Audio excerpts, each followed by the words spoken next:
I was on my way to rob a bank when I casually bought a lottery ticket and somehow I won the jackpot, 40 million euros. So why would I rob a bank anymore?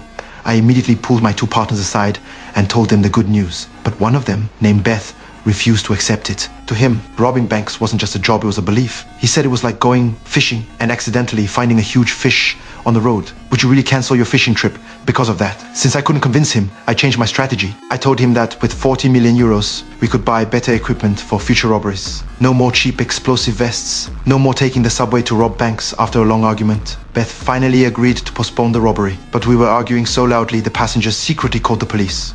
Whether we were crazy or serious, the police definitely wanted to find out. As soon as we got off the subway at the next stop, officers stopped us.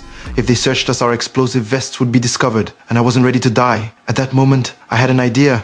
I quickly raised the lottery ticket in my hand. I told the officers my two friends were foreigners who didn't understand French. We were only excited because we had just won 40 million euros. After checking the ticket numbers, the police immediately lost their suspicion. After all, who would rob a bank after winning 40 million? Sure, 3 people wearing thick clothes in the middle of summer looked suspicious. But the officers simply thought foreigners were different. They even offered to escort us to collect the prize. I couldn't refuse. But there was one problem. When they congratulated us and patted our shoulders, they almost triggered the bombs on our bodies. According to the rules, every lottery winner had to take a photo, especially someone who won 40 million euros.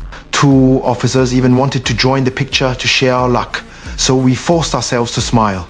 After finally receiving the money, I quickly rejected their offer to drive us home. All I wanted was to return and split the money. But during our goodbye, one of my partners got too excited. The moment he spoke, he realized he had made a huge mistake because he was pretending to be a foreigner who couldn't speak French. Luckily, the glass was strong enough to survive his mistake.